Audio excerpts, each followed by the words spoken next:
We are in the thick of Eagles training camp as we have a 4-day stretch of practices before the Friday night preseason opener. Lots of action, moving, shaking along the depth chart. All of that coming up next on the PHLY Eagles podcast.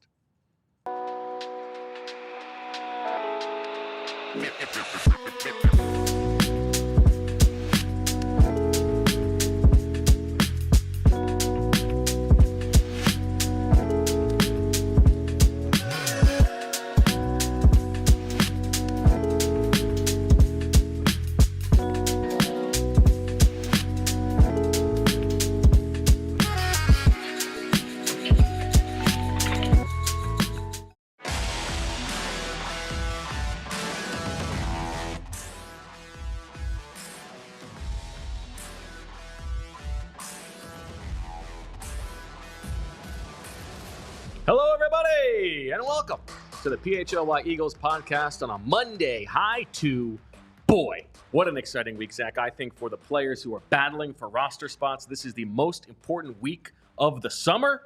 You know, everybody has gotten used to the schemes and everything. They've got the pads on, 4 days of practice in a row, and then the preseason opener on Friday. So much to talk about. We had a practice yesterday, a practice today that we saw. We got a little structure to the show today. We got a few categories we're going to bounce around in. And so I start with you from the top, the news that Christian Ellis is practicing with the starters for the New England Patriots. How do you feel about it?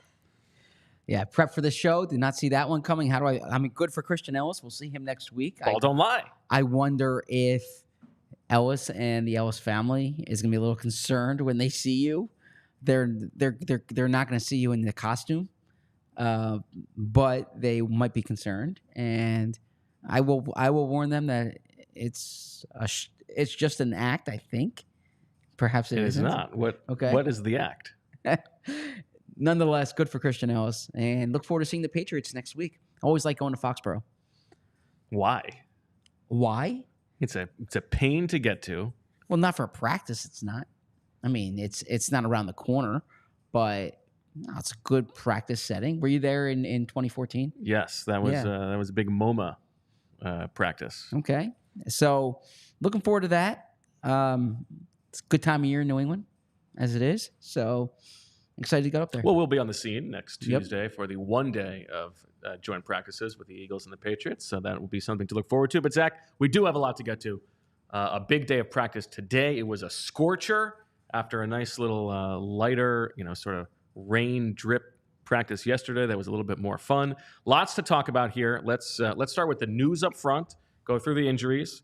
Now, both Mekhi Becton and Tyler Steen returned to practice today after Becton did not practice on Sunday, but Tyler Steen was just a limited participant. However, through individual drills, when they were lining up, it was Mekhi Becton as the first-team right guard and Tyler Steen as the second-team right guard. Do you think, and throughout practice, Tyler Steen did not participate in team drills, Mekhi Becton did. Do you think that this is an indication that at the moment it is Mekhi Becton's job, or do you think this is the beginning of like an on 1 day Becton, 1 day Steen kind of competition? So when Becton was out there for the first team snaps, when they were doing the backed up drill, I did think it was a big deal. I thought it was notable. Then as they progressed through and Steen did not participate in team drills, I said maybe it's not as big a deal as I thought. Perhaps I'm hedging there. I don't think it's nothing. I don't think it's everything. And what I mean by that is if Steen were playing with the second team, it would be the first time this summer Steen was with the second team. That to me would show you there's something to look at here. Until Steen is playing either tackle, because that shows they're prepping him for swing tackle, or second team guard, then I'm not ready to kind of declare anything yet. But I think the same thing you thought when Becton stepped in and Steen went down.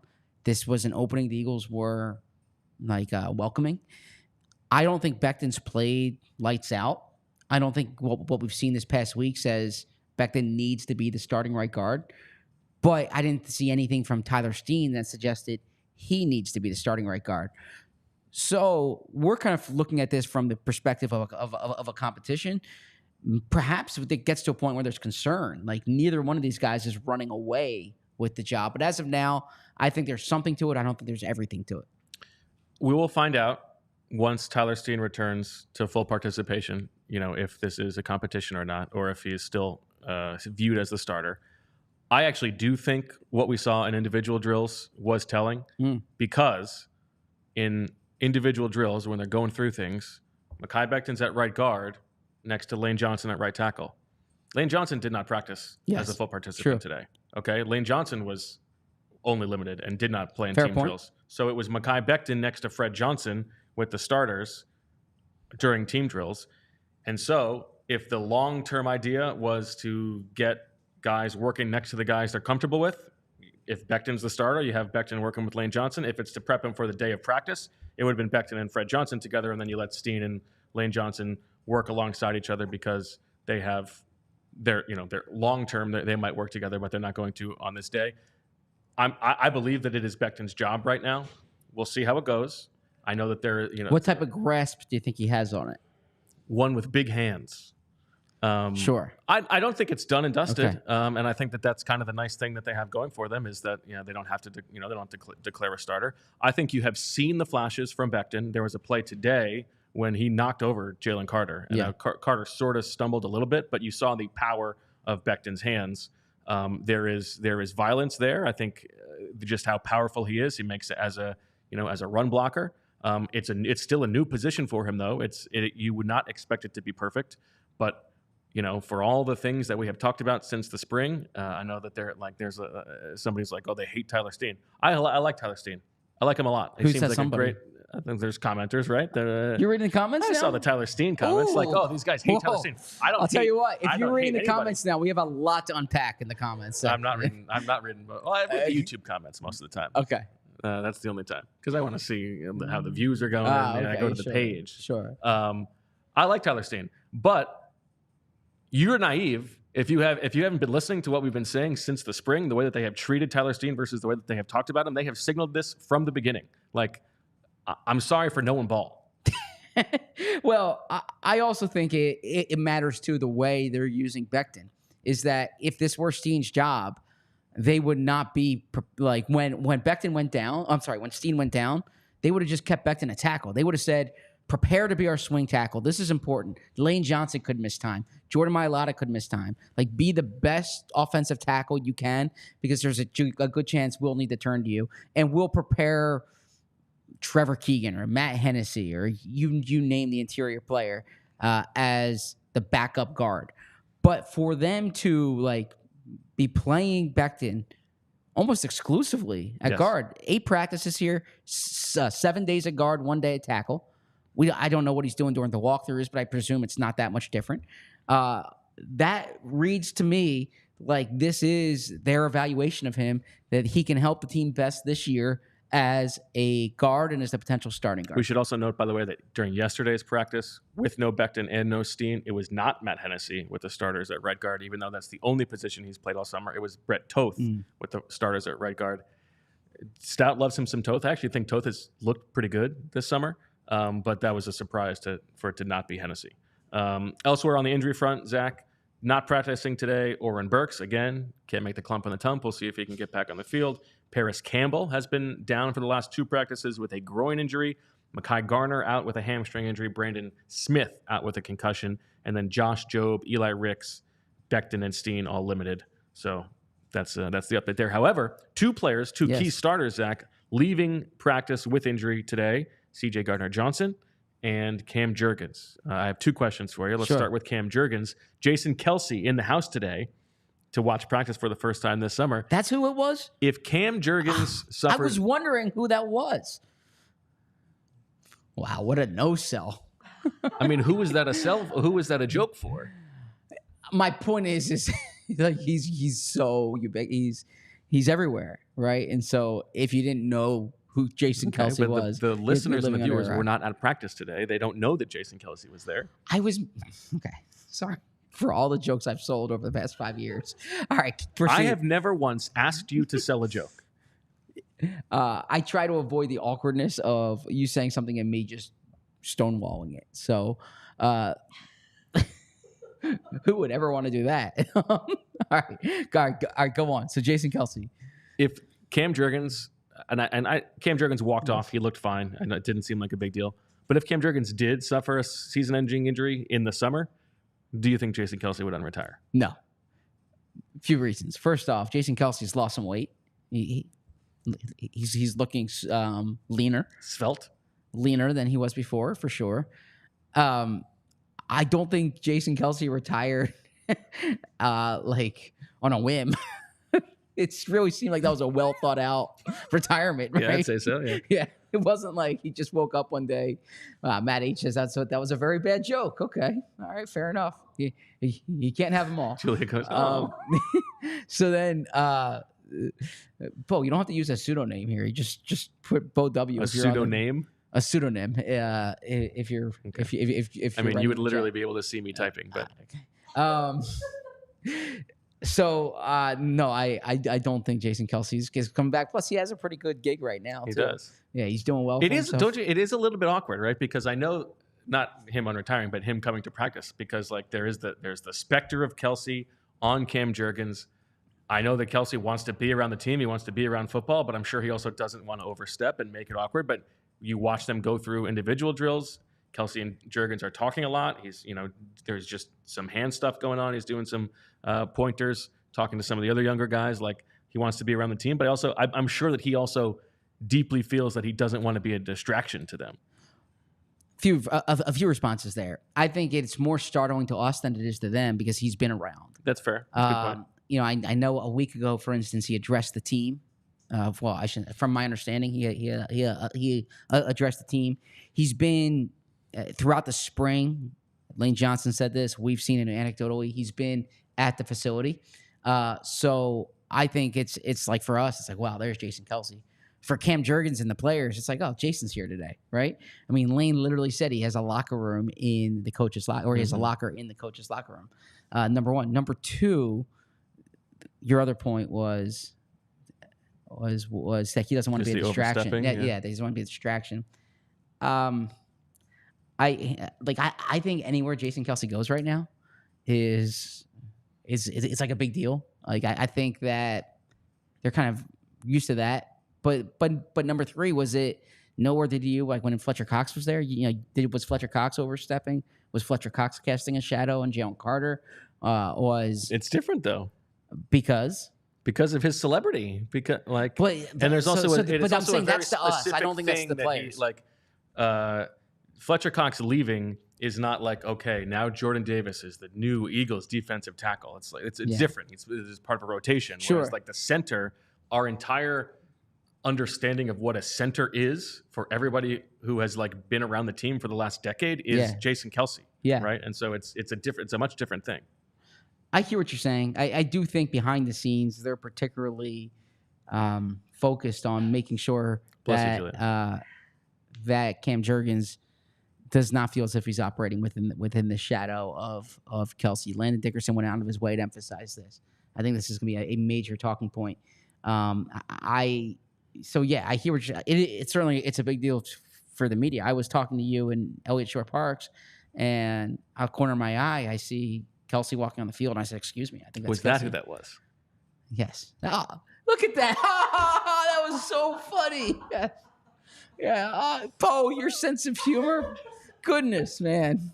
If you didn't do this, you should come in the comedy. Be like Sebastian Maniscalco. Yeah, if only I could have done it in an Italian accent. We have a super chat here. Dave with the super chat. He says, Isaiah Rodgers now leads the day count, 5-3 over Keely Ringo, and it's been a Rodgers day in all three fully padded days. Prior to the open practice, you had Ringo leading 70-30. Has there been a reevaluation? Nice question from Dave. Good one. A good one along the depth chart front. Now, even it is, it's like those counters are being done by who's the first guy. First guy up. Yep. I would say I actually thought that Ringo had more reps with the ones and that's today been how over it the is course of practice. Yeah, most days other than yesterday. Yesterday, Rodgers was most of the ones, but most days Rodgers is first up and Ringo takes most of the work. But I would not say it's 70-30 Ringo over Rodgers for that spot. I would say right now, if we're talking week one, I might go 46 Ringo, 44 Rodgers, and 10 Quinyon Mitchell. Yeah, so it's interesting you bring up Quinyon Mitchell. We're going to get to Quinyon Mitchell. I did want to ask you regarding the starting cornerback thing. There, in individual drills, was happening right in front of me, and the cornerbacks were paired. They were doing like the tackling dummies, basically.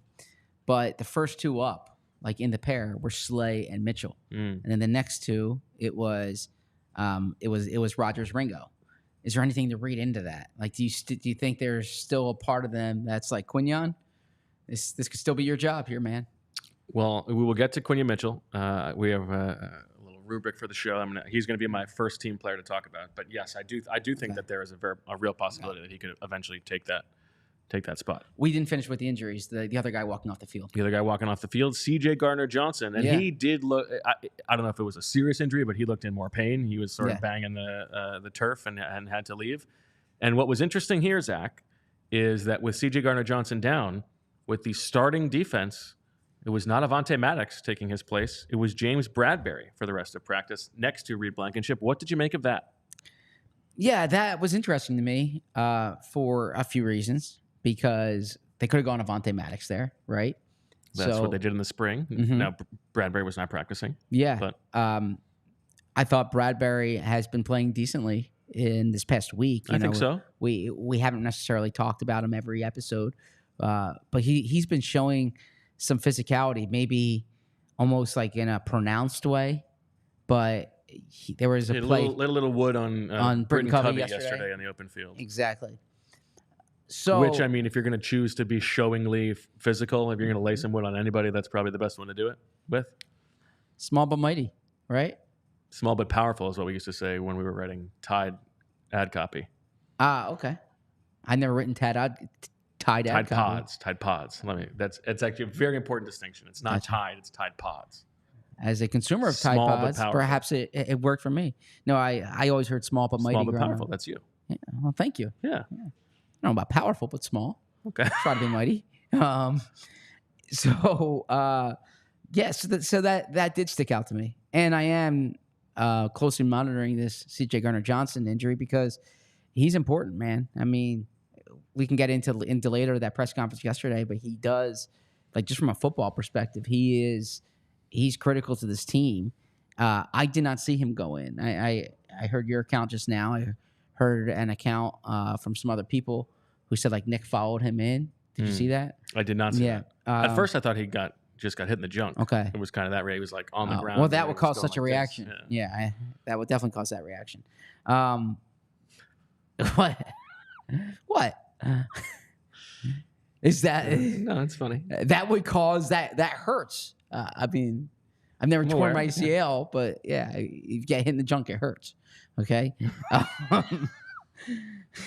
So tell us more. I'll leave it at that. There was a thing I felt like in like elementary school where it was like it was like a competition to like it was like almost more macho because you got it hurt even more, like to really overplay how much it hurt. I felt like this was a thing. I don't know what type of things you were doing then. I just think it hurts because it hurts. I don't think it's trying to seem macho. It hurts. Anyways, Cam Jurgens, he walked off the field right in front of us. You were watching practice with Fran Duffy. I was trying to kind of learn from you guys, and he walked by, and he seemed, look, I don't want to play a doctor on PHLY, even though I'm playing a doctor on PHLY. It didn't seem like a big deal to the naked eye. Yeah, it didn't. It didn't. Yeah. But we'll see, obviously. The Bradberry thing is interesting to me, and I think there are a few ways to read it. One could just be that the way that Fangio has them lining up, Bradberry is behind CJ Johnson, and Avonte Maddox is playing the position that Reed Blankenship is playing. It could be that it's sort of, okay, let's see what James Bradberry can do here with the starters. Does he fit in? If this is a serious injury, we need to know. And also, as we're trying to figure out if it's worth carrying him on the roster, does it make sense? It could just be nothing, and we'll see Avonte Maddox there tomorrow or CJ Johnson's back. But this is one where I want to just sort of see how it plays out. But I do think that Bradberry has not looked out of place as a safety so far. And I don't think they are operating or Bradberry's operating as if this is just, roll the clock, play the clock until he's traded. I think Bradberry is providing an earnest effort to be a part of this team, and the team is evaluating him as such. There you go. All right. Time now to talk about our friends at Indeed. Because we are driven by the search for better. It's like the Eagles putting this roster together. But when it comes to hiring, the best way to search for a candidate isn't to search at all. Don't search, match with Indeed. If you need to hire, you need Indeed.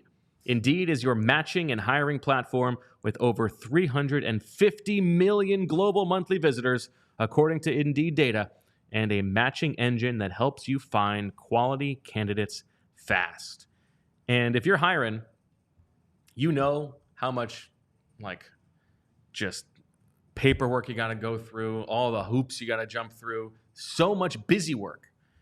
But Indeed's going to take care of so much of that for you. They will take care of the scheduling, the screening, the messaging, so you can connect with candidates faster and then do your actual job.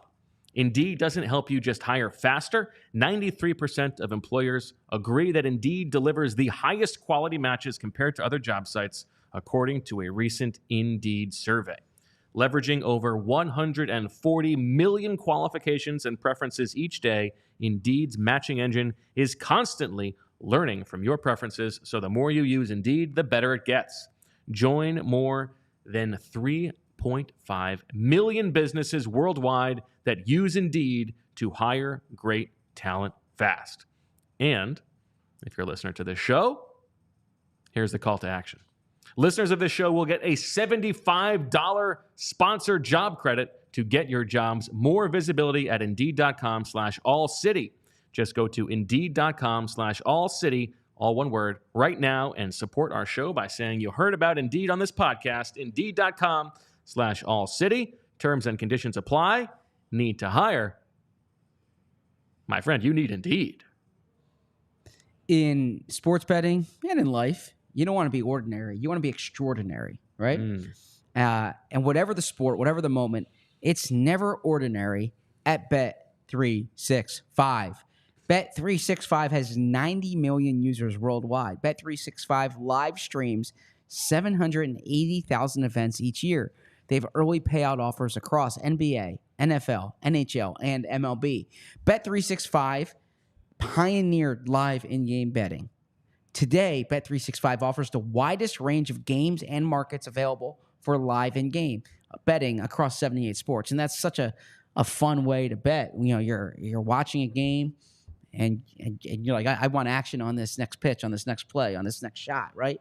At Bet365, we don't do ordinary. We believe every sport should be epic. Right now, new customers can get $150 in bonus bets when you bet just $5. Use the code PHLY to sign up, deposit $10, and claim your offer. Whatever the sport, whatever the moment, it's never ordinary at Bet365. All right, here are the categories we're going to go through for the course of the rest of the show. We've got the quarterback report. You got to write the quarterback. You got to say what the quarterback did. That's what the people are tuning in for. You got the first team player you want to talk about, second team player you want to talk about, third team player you want to talk about, a play from practice today worth mentioning, press conference nugget, one stray thought, and then anything else we want to get to, Zach. So tell me what the quarterbacks did today. What's the big takeaway from Jalen Hurts, Kenny Pickett, Tanner McKee, and your boy Will Grier? Yeah, I thought Jalen Hurts had a strong day in the sense that he was efficient, right? They didn't really have as much full field stuff. They were backed up at the start. Yep. They were goal line a little later on. He did not throw an interception. Has not thrown an interception yet this summer. That streak continues. I did ask. Vic Fangio made a nice. Is what we're gonna say? Go ahead. Yeah, I asked Vic about it. Like, is this something that I'm liking these Fangio press conferences? Me too, man. They're good. You don't have to sugarcoat. I like that when you don't have to sugarcoat. No sugarcoating. He's telling to you straight. He's not gassing up guys or throwing guys down for no reason. There's good context to it all. You also have to ask the question the right way. Otherwise, he's going to give you nothing and you move on. You get like rapid fire stuff. It's great. Fantastic. Yeah. The usage rate's terrific, right? You get more in there. So I asked him, are the turnovers, is it like something that the scheme will bring over time or basically is this concerning? And he said Jalen's done a really good job of like playing within the offense, not putting the ball up there. But he thinks the defense needs to do a better job taking the ball away. And Jalen continues to do that. Like there are no near misses or near interceptions really, other than the Thursday night one with Bryce Huff. And then today we'll get to some of the plays, but I thought he had a nice. I thought the ball placement on the Johnny Wilson, not Tyree Jackson, Johnny Wilson catch. This was a short red zone. Yeah. Touchdown pass, lofted, sort of not quite to the corner, but high enough for Johnny Wilson to go up and get it. But it looked, and again, I was on the opposite end of where it occurred, but it looked like he threw it behind him intentionally, like to get him away from the traffic. And I'll get to it. Wilson made a nice adjustment on the ball. I thought though that Hurts, he had he had two nice runs that I had in my notes. One down the left side, one up the middle. He definitely looks a fleet of foot. And yeah, just the efficiency is what jumps out to me. Like the ball, there are very few interceptions. Oh, I'm sorry, incompletions. Yeah, that's true. The scramble that he had. So this was they were practicing their back. The offense is backed up. It was like 1st and 10 from the 2-yard line. And the first time it was the ones against the ones. The offense went 3 and out. Defense got the point. This was like a competitive session. Offense first, defense. If you get a first down, the offense wins. If they stop them, the defense wins. And they go first team, second team, third team. Defense wins every time. Then the offense gets another chance, backed up on the 2-yard line, and on second down, nobody's open. There's a pass rush coming, and Jalen Hurts scrambles for an easy first down. Yeah. And this was not one. Sometimes in practice, it's like, oh well, that's a scramble, but like. Probably the pass rush gets home. This was one where it was very clear that had this been a real play, Jalen Hurts absolutely picks up this first down. There was a clear lane for him to go to. One, nice to see that he's willing to take that and he looks agile, a fleet of foot, as you said. Two, it's just a good reminder that as long as he has that, it changes the offense so much because it provides an answer when there are no other answers. It just changes the upside of everything that they can do. And so as long as that's there, you have to feel much better about just the consistency of the offense's ability to continue to maintain drives. You're absolutely right. And it's always been what we've discussed about Jalen, with the mobility being like sometimes it's almost portrayed as like a crutch. You hear analysts say you got to operate from within the pocket. No, to me, it's a feature, right? It's part of what makes him great. And so if you're able to not just extend the play, but look, you back up, everything's covered, the lane's open in the middle, take 6 yards, take 8 yards, take 12 yards. I think if Jalen Hurts can get back to running the way he did in 2022, it'll change so much with this offense. I agree. Down the depth chart, this is interesting because we've been ahead of it, I would say. You have been ahead of it. Tanner McKee pushing Kenny Pickett for the number 2 job.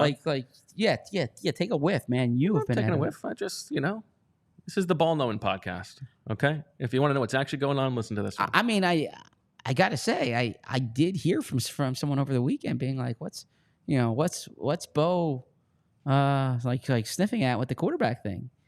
And I said, Bo watches practice, knows what he's talking about. Tanner McKee has outplayed Kenny Pickett over the course of camp. That's not an opinion. That is fact. There's no doubt about it. And lately, Tanner McKee has been taking reps at Kenny Pickett's expense with the second-team offense.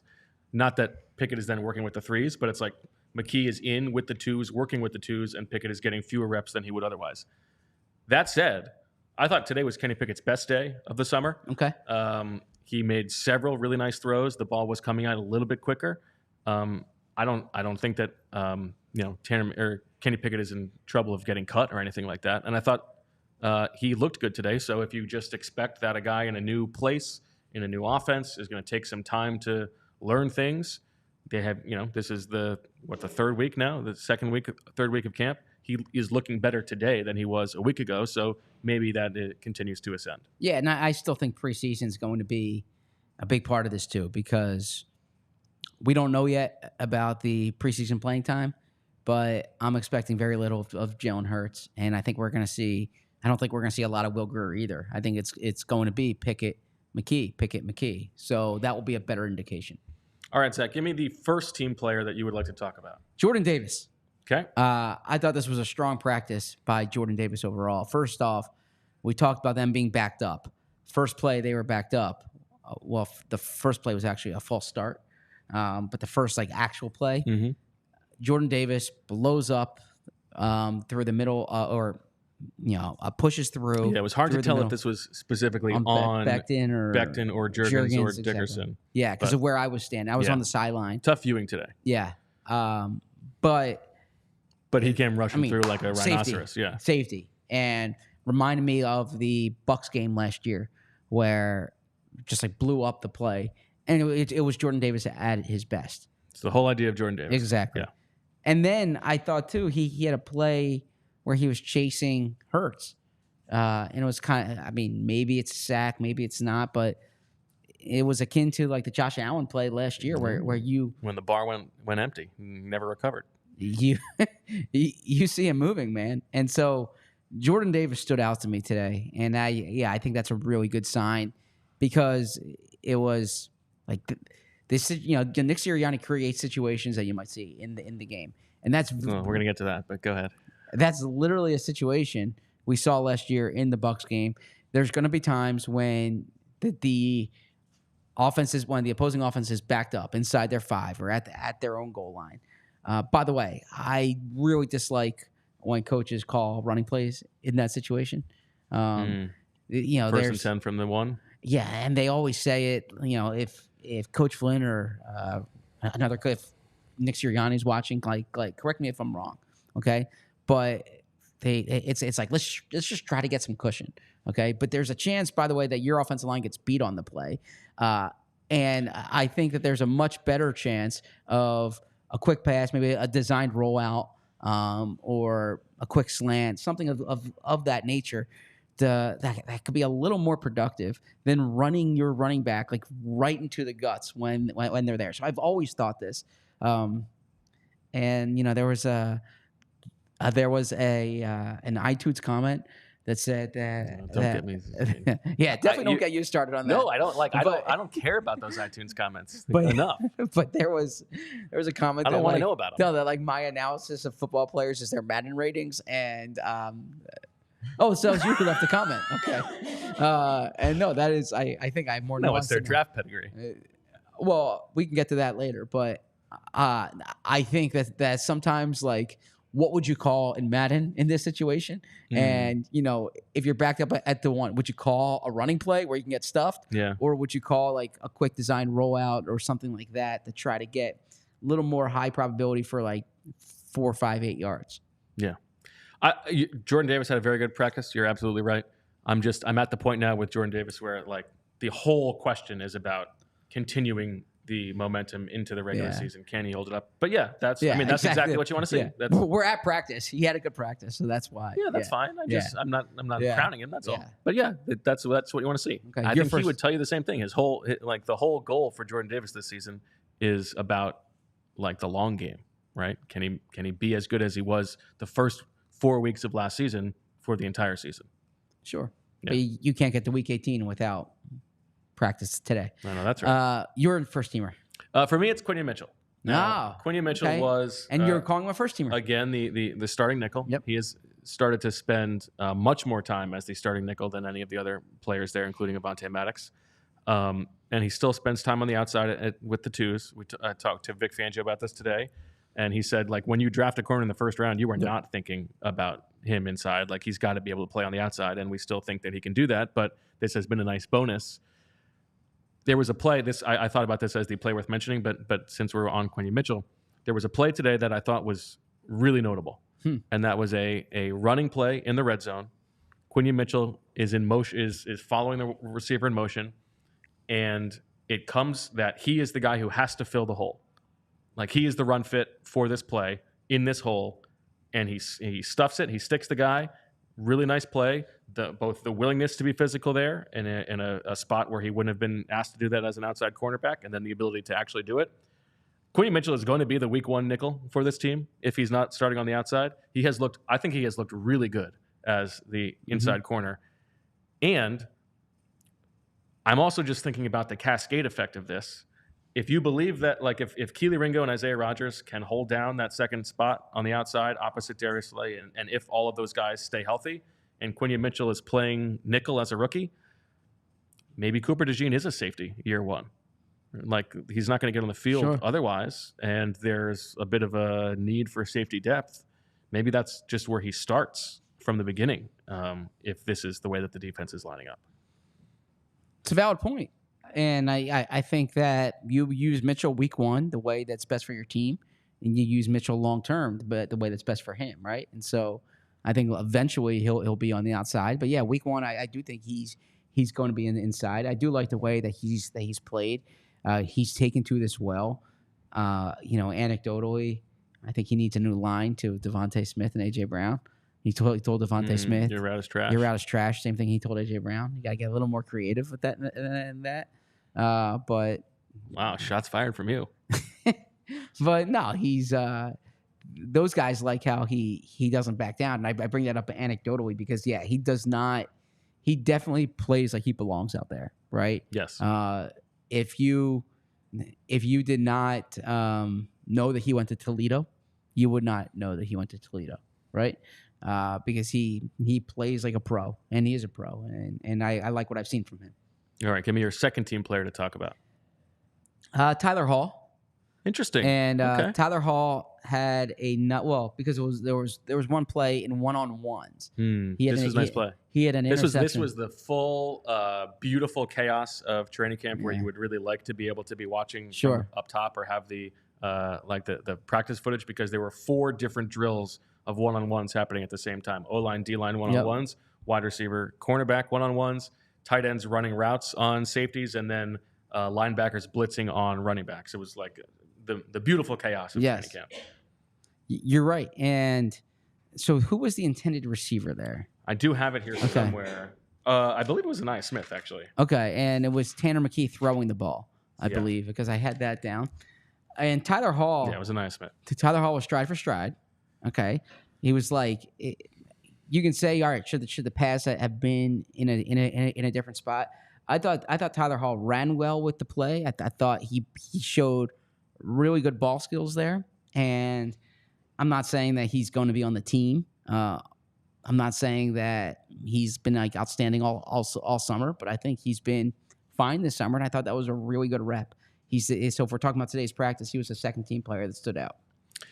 For me, I was going to go with Bradberry here just to have that discussion, but since we already talked about him, I think we should take a moment to talk about yesterday's practice, where Jeremiah Trotter Jr. spent a lot of time with the starters working next to Devin White. Today, that was not the case. It was Devin White and Zach Bond for mostly all of practice with the first-team defense when they were on there together. But Jeremiah Trotter Jr. is a player who has been just sort of inching up the depth chart a little bit, and he's worked a lot with Devin White.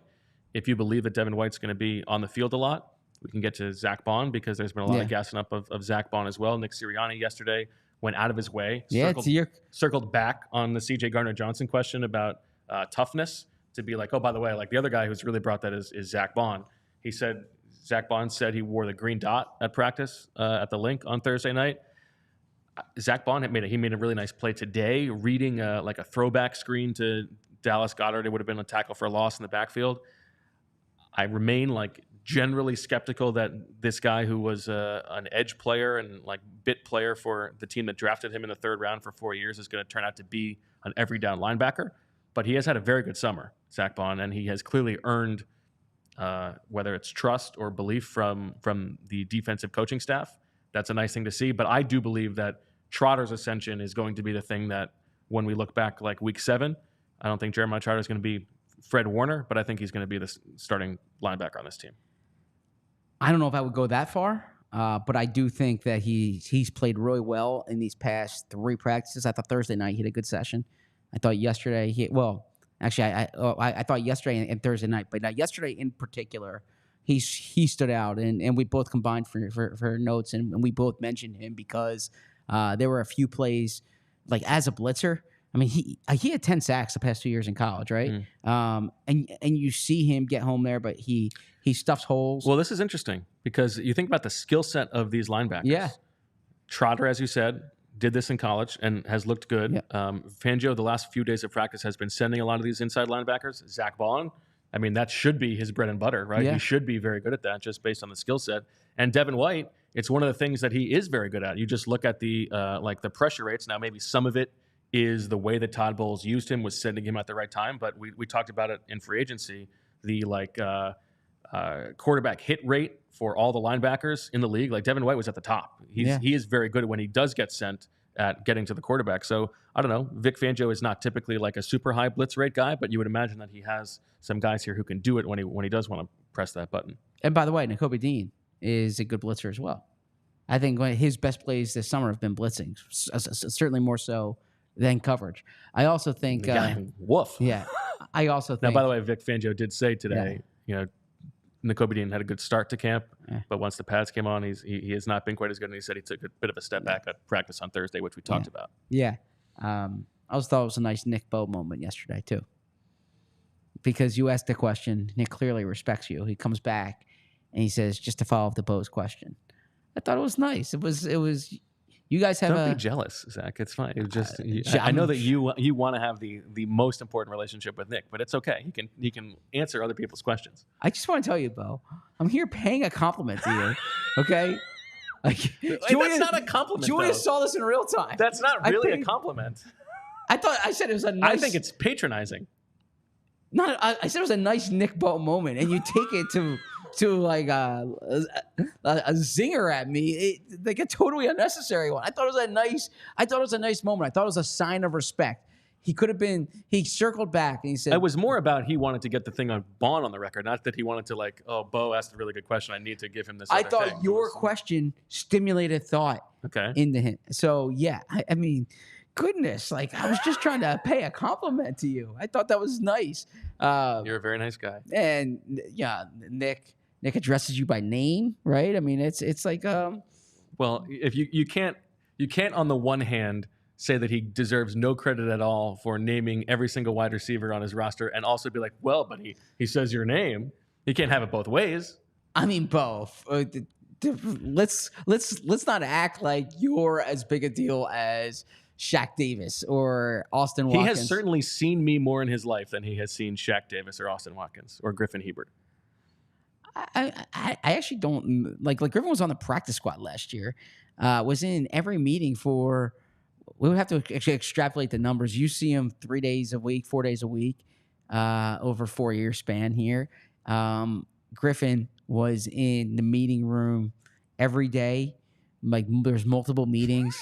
So yeah, I don't know why we're going down this rabbit hole, but I mean, I think it's a little bit. You're like, he should know me more than his wide receiver. No, I'm not saying he should know me, but you can't hubris. Also be like, well, he says your name. You can't. You can't not be impressed by names and impressed by names. I was just complimenting you. That's all. That wasn't a compliment.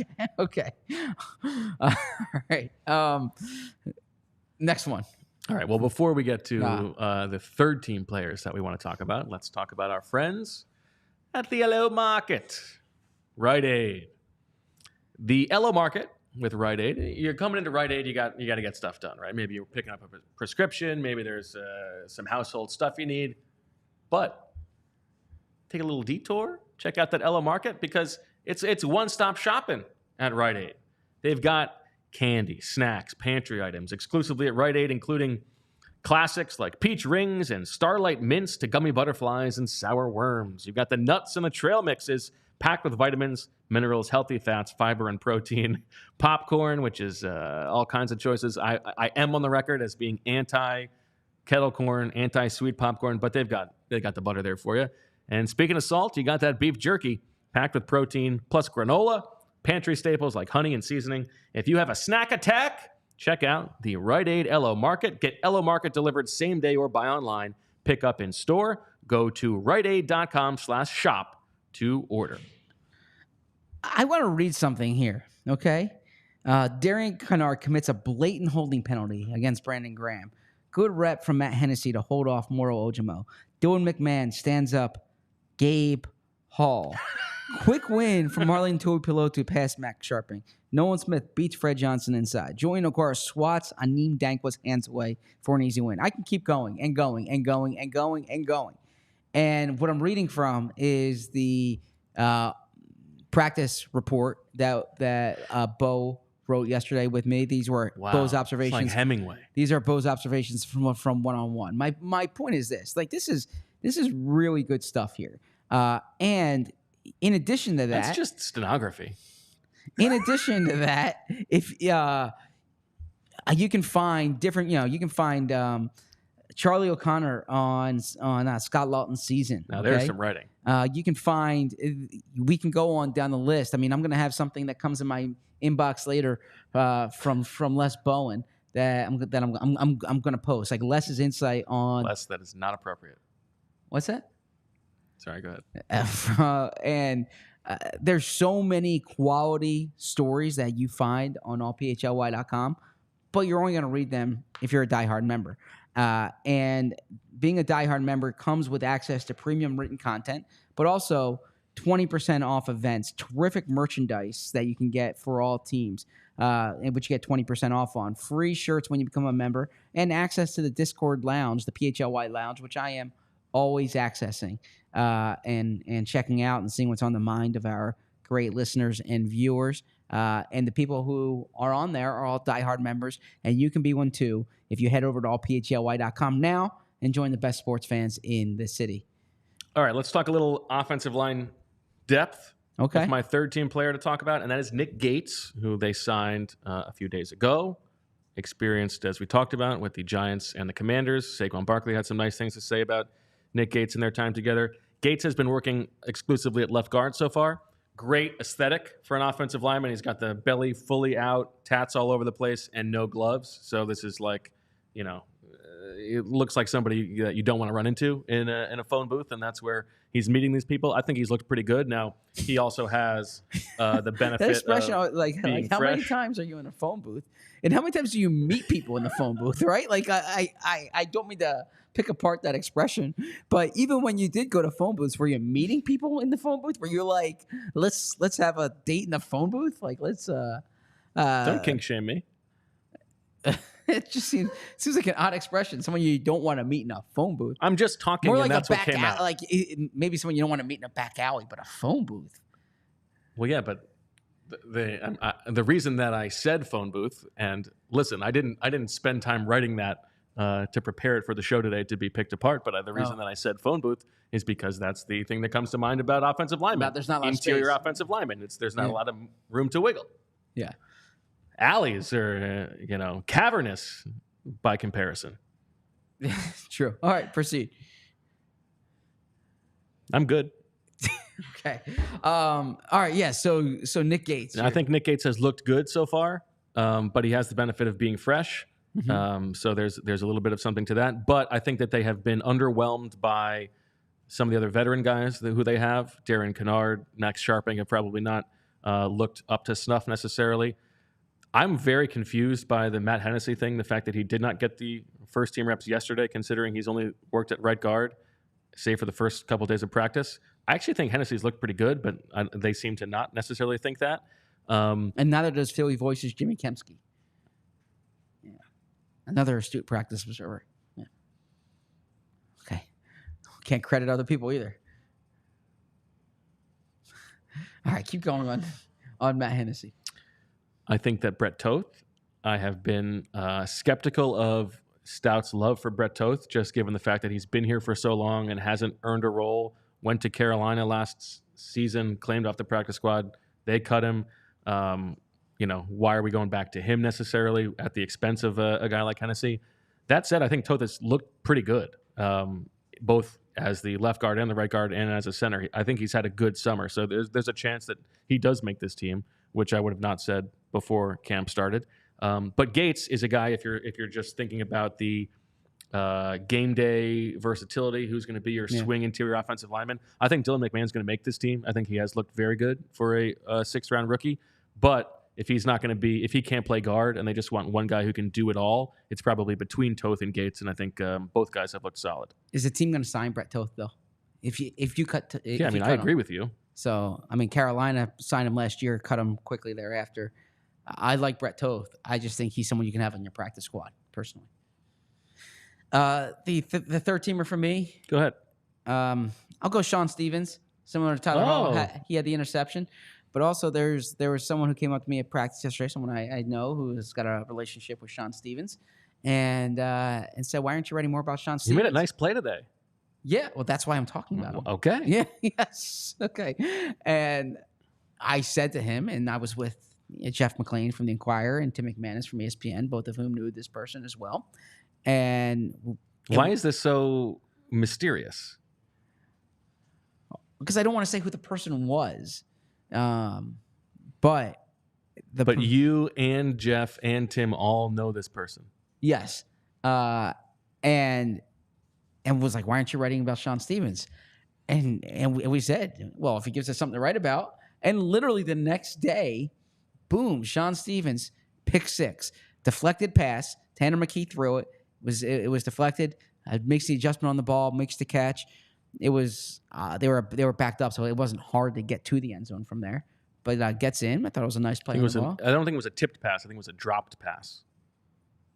I think it hit Austin Watkins like in the shoulder, and it went through his hands and then went off his shoulder and then went up into the air. Gotcha. Okay.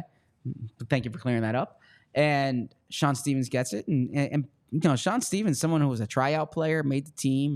The Eagles have cut other guys. So he clearly wasn't the 90th guy here.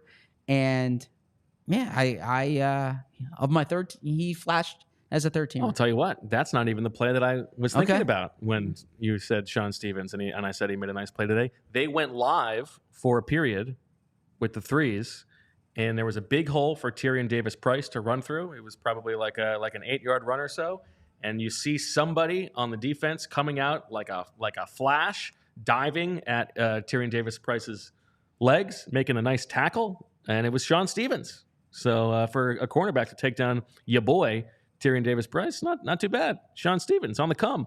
Yeah, give him credit. Cousin of Joey Porter Jr. Is that who it was? No, it wasn't Joey Porter Jr., but someone who knows Joey Porter Jr. Was it Jeffrey? It was not Jeffrey. No, Jeffrey did not ask me about Sean Stevens. Was it Ross Tucker? It was not Ross Tucker, but I got to see Ross Tucker. Nice guy. I'm looking forward to when I watch the replay of the game, I get to hear Ross Tucker's call. Give me your press conference nugget. Press conference nugget. Okay. We didn't get to one play worth mentioning. We'll do press conference nugget first. Are we combining press conference nugget and stray thought at this point? If you want to, yeah, sure. Okay. Press conference nugget. Vic Fangio said that when he was with the Miami Dolphins. Yeah, this is mine, so this is good. Okay. When he was with the Miami Dolphins, he wanted them to trade for Milton Williams, and Howie Roseman wouldn't do it. Now, of course, we don't know what the price was that was being offered, but there's two ways to take it. I believe was the offer. There's 2 ways of taking this. Number one, it shows you that Milton Williams is a guy that Vic Fangio's liked from being in the NFL before, being around the Eagles building. Clearly, he liked him enough that he wanted him in Miami. So that shows you kind of Milton Williams' standing with Vic Fangio.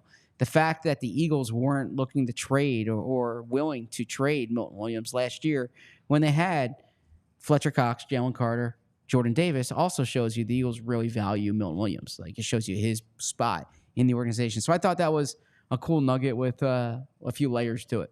Yeah, that was interesting. Probably a nice one for him to just lob up to Howie, and I don't know, it was good. It's good little nugget. All right, here's my play worth mentioning, Zach, and this is, I think, if you are feeling really good vibes about the Eagles, there was a scene at the end of practice today where Jalen Hurts is driving a golf cart and Sirianni's sitting in the front seat, and they're playing.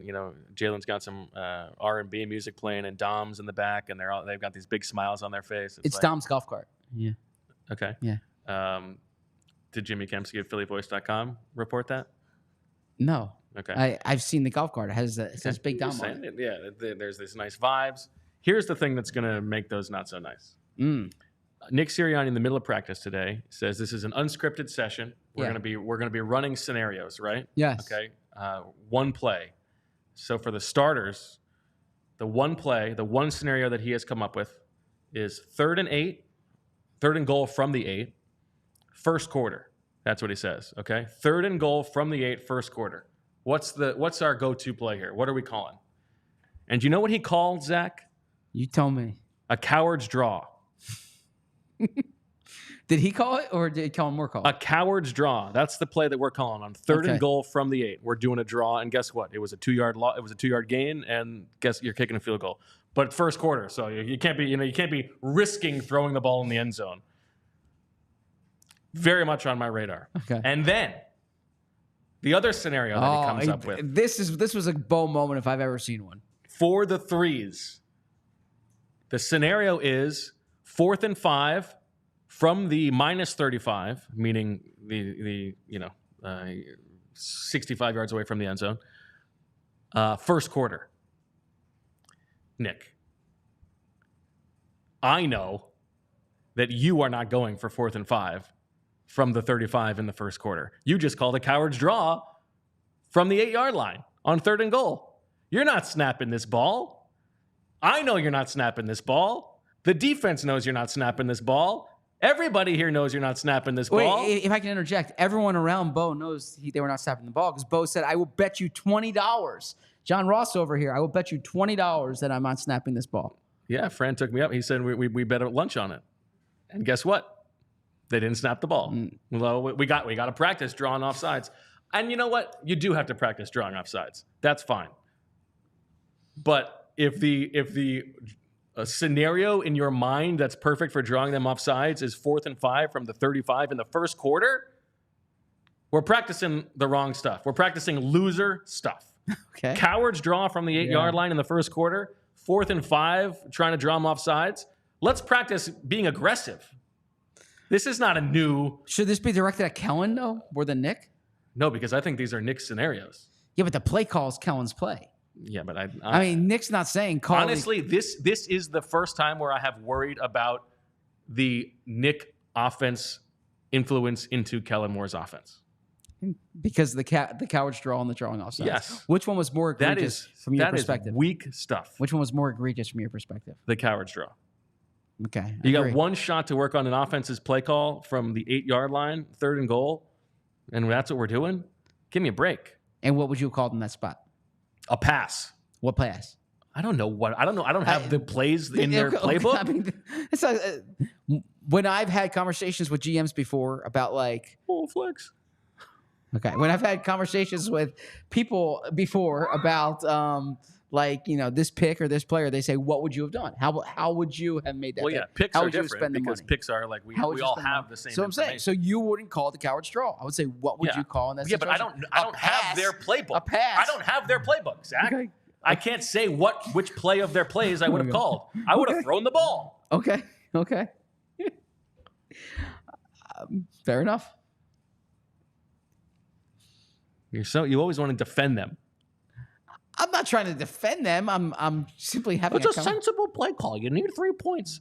He's also, when they're backed up, he's yelling at the offense, we got to flip the field. Don't flip the field. Get a first down. First off, I don't like that play either. But I can tell you that when I did not like the running the ball backed up, what did I do? I offered an alternative. I said, this is the play I would have done. What was your play? I would have said, I said a quick rollout. Okay, get the quarterback. You just said on a quick move. pass. No, I said a quick rollout or a quick slant. Okay, but a quick rollout is not a play. That's just a part of the play. Okay, well, I would. Okay, all right. So if you want to get pedantic, then give the play. Fair enough. Okay. All right. What was your play? The Johnny Wilson touchdown. I thought that was a nice play. I thought Johnny Wilson's coming on. Josh Norris from Underdog has been talking about Johnny Wilson since the draft. And we spoke on Friday's show about how this is a real thing, him getting work with the ones. You're seeing it more and more every day. But it's not just like him working with the ones, it's the plays that he's making. I thought the touchdown today was a big boy play, right? And it's how you're going to use him in the he wasn't as like outstanding in the red zone as you would think for a 6'7" player, 6'6" and a half, 6'7" in college. Yeah. But I pointed out the one-on-ones from the other day, him catching those jump balls, and I saw it today. Like again, maybe the pass was off for Jalen. I actually thought Jalen put it behind him intentionally, and he completed another pass to Wilson in the open field earlier in practice, which was a nice completion as well. Yeah, and we spoke to Aaron Moorhead yesterday. And Aaron Moorhead, one thing that he said was that like they thought Johnny Wilson got like tired over the game, or like he wasn't at full like his whole self over the course of the game, and that's something that they're really kind of working with him on. But I heard you on Anthony's show talk about how he's been chatting with Harold Carmichael about being a big receiver. I think that the Johnny Wilson thing is real, and I thought the play today in the end zone was just a nice adjustment on the ball, made the catch in traffic against good, legit NFL players. I like what I saw. I do think that the Johnny Wilson ascension is more about what else is here than this is a guy who has shown that he definitely deserves to be one of the top 3 receivers on a starting NFL offense. And I also think too, there's a difference between us as beat reporters and observers of practice and understanding of the team, saying like, pay attention to this guy because he'll have a role. There's a difference between that and like, watch out, Johnny Wilson's a breakout player. Like Johnny Wilson might have 15 catches this season, right? I think, that's a role on the team. Yeah. Make sure, by the way, that you are hitting the like button and subscribing and unsubscribing and then subscribing and all that good stuff. Thank you to everybody for watching and listening today. But a couple more minutes here before we leave, Zach. I have one other play worth mentioning. Yes. This was 2s versus 2s team drill, and Kenny Pickett just absolutely pancakes and lays out Will Shipley, your boy. He was like moving around in the pocket, and Shipley got like swatted away like a fly on a windshield. What's up with your boy? Shipley? Yeah. Firstly, he's in the wrong place, and he gets knocked over by Kenny Pickett. Come on. Yeah. I think Shipley's been good this summer. I got to say, Nick did not help his case yesterday. Oh my God, I do want to talk about this. Yeah, I mean, come on, Nick goes. You know what? I keep talking about with Will Shipley. There's a lot of things about him that remind me of Danny Woodhead, and I'm thinking a lot of things, Nick. Like the pigment, like Nick. Come on, Nick. I mean, there's a lot of running back comps you can go with. Danny Woodhead is like a different type of player. Danny Woodhead was 5'8", 204, And he's like, hey, the way he's built, his shoulders. He's at the lower body, I think. Yeah. Shipley was never like a volume runner. Like, at least he didn't say McCaffrey. Yeah, I mean, but like McCaffrey, his college career is more comparable to Christian McCaffrey's than Will Shipley. Or I'm sorry, than Danny Woodhead's. But that's not true. You think Will Shipley's career was comparable to Christian McCaffrey's? Close. He was a 5-star recruit who was a freshman starter at Clemson, a 3-year player for a major program, big-time team, like prolific production in the ACC. Not that prolific production. Compared to Danny Woodhead, who went to Platteville, like Nebraska Platte or something. Let me see. Danny Woodhead had big-time production for... He went to the Shadron State. Okay. Oh yes, Shadron State. So I don't think the level of production from Will Shipley was not super impressive. I think it's more comparable. But in any respect, at least he didn't say Peyton Hillis. Yeah, they're not similar in that regard. But I think Will Shipley's had a good summer. He's had a solid summer. I actually think Gainwell's looked good in the past few days too. I think so too. Yeah. All right. Anything else you'd like to talk about before we get to the super chat that we have? No, first off, I appreciate the structure of the show. This was fun. There's more that I can get into, and we can get into tomorrow, including a book selection from Saquon Barkley that we will discuss, or a book recommendation from Saquon Barkley that we can discuss. No, if you want to. Okay. No, I'm not shaking my head at you. I'm shaking my head at myself. I'm disappointed at myself for not asking Saquon about his tweet today. Okay. I should have asked him. Giving him a chance to clear the air. Okay. I don't have much to contribute to that. Okay. I did a bad job by me. That's all. Okay. Okay.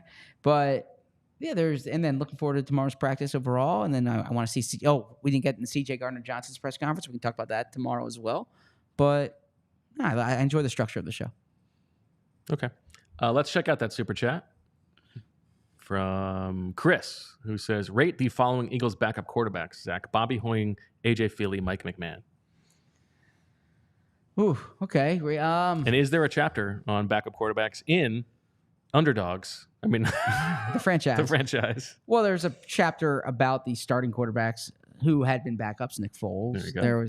There's a chapter of the 2017 season where Jeffrey Storied Lurie talks history. about the way they valued backup quarterbacks, like, you know, moving on from Chase Daniel.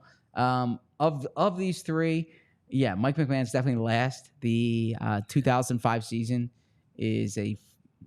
was like a horrible one in Eagles history, and Mike McMahon played in that season. I think AJ Feely would I would say Bobby Hoying was the most productive of them as a starter. Maybe they didn't net him a second round pick. Yeah, so I would say AJ Feely it was more of a winning season. They never had like false illusions of AJ Feely, whereas Bobby Hoying went into the following years as the starting quarterback. Actually, in like NFL lore, if you will, Bobby Hoying's kind of viewed as like a feather in the cap of John Gruden. You know, real good job developing him because he wasn't the same after John Gruden left. I can't think of Mike McMahon without thinking of my friend Pat Mayo's brother, Timmy Mayo, who was a Lions fan and used to refer to Mike McMahon as the mobile Joe Montana. Ah, okay. Yeah. I think he had a good Madden rating one year. Yeah, there you go. But he wasn't a high draft pick. What was the thing you wanted to get to about the high draft picks? Yeah, so I was thinking about this with you. Like, I don't back off this because, all right, here. Let me explain this. And I think like there's some nuance required. He's like moving around in his seat. Yeah, he's setting up for. There's nuance required to this. The way I talk about high draft picks is not just like a label, like he was drafted here because he was good. Typically, to be a high draft pick, you have to have a redeeming characteristic that makes you a high draft pick, whether it's athletic ability, your athletic profile is so elite, or your college production was such that it warranted. But typically, you check off certain parameters that are like requirements for a team. Teams aren't typically drafting exceptions in the first 10, 15, 20, 30 picks of the draft, right? So there's something to work with there. So basically, what you're saying with the high draft pick. It's not just, oh, he's good because he was this pick. It's because there is a certain amount of like unearthed talent here, and I understand your point that a draft pick has usually more shots to succeed, but often there's whether it's circumstances or maybe they were drafted into a bad scheme. Maybe they had bad talent around them. Like there's a handful of different things that could. Maybe there was injuries that deterred them, but there are often contributing factors. Sometimes a player's bad and he comes in and you realize he's bad and then he's out of the league. But other times there are contributing factors that suggest that maybe there's something here we can figure out, that we can determine, that we can unearth, that this is a project worth exploring. I don't think history bears that out. Okay. I think players who are drafted that early have been given every opportunity to succeed. The meritocracy of it has deemed that they are not worthy of that slot. And so, like, the Eagles went out this offseason and signed or traded for 5 former first-round picks and then a bunch of second-round picks, like Paris Campbell and Matt Hennessy, right? Mekhi Becton and Devin White, and Saquon's a little bit different. Kenny Pickett. The players whose organizations are most invested in their success and have put in the most resource into them have decided that they are not good enough. I think it's very unlikely that those players are all of a sudden going to go somewhere else and succeed. I remember, actually, your boy Joe Banner once talked about this in a Q&A about how like the circumstantial stuff about where guys land is probably overstated, because like if a player is good enough, and I think it's probably a little bit different at some positions than others, but there's a difference between wanting to go trade for a guy who was a former first-round pick because like he's maybe undervalued, versus like this guy has kicked around the league, Denzel Mims or whoever. Like, well, he was a second-round pick. There must have been something there. Teams don't draft exceptions. Well, guess what? He's been in the league a long time. He's had a shot. I think it's much more likely that a player who entered the league as a late round pick and wasn't given a chance is going to be somebody who pops because he's never been given the chance. Yeah, and just to like build upon this, I hear what you're saying, and I don't dispute that, and I typically don't say like bring in someone who is complete trash somewhere else, right? Or was clearly unworthy of that selection. But there are times when, there's a player. If you think about like, Stephon Gilmore when he was in Buffalo, was the number 10 overall pick, right? Showed flashes, but never kind of consistently was one of the best corners in the game. Goes to New England, was one of the best corners in the game. You look at Leonard Floyd, showed flashes when he was with the Bears, but then he goes to the Rams and becomes like a really productive pass rusher, even more so than he was in Chicago. Like sometimes the way there's examples of players who were good somewhere.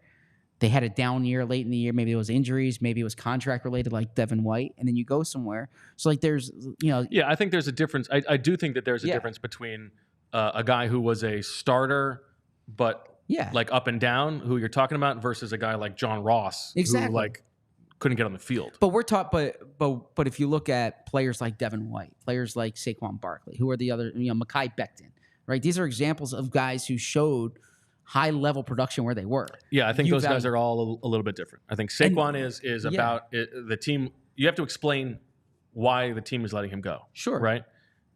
Saquon, they're letting him go because they don't think a running back is worth that much money. And he's past the age curve, and they think there's not a lot of tread left on the tires. Mekhi Becton, the Jets need offensive linemen. They're letting him go because they don't think he's worth it. Like, they don't think he's a good enough player. Kenny Pickett, the Steelers are letting him go because he's not their quarterback. Like, I mean, there can be times when the context factors into it, That's what I'm saying. No, but like the pressure that comes with that place, and this guy just needs to change his scenery. And sometimes it's like Andre Dillard was bad in Tennessee. He was bad in Philly. He was bad in Tennessee. That's an example of when it doesn't work. I'm just saying, I think that you make it a little bit simplistic about, I don't say, oh, he's a former first-round pick, therefore they should sign him. There are traits and characteristics that allow someone to be a first-round pick that I says maybe this is worth exploring, right? No. Yeah, I mean, I think you're like, didn't you ask?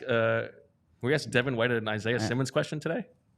I asked Devin White about, because Vic Fangio made a comment that he thinks inside linebacker. I asked Vic Fangio if inside linebacker play is important in his scheme. Vic Fangio went to, or I didn't say is it important in your scheme.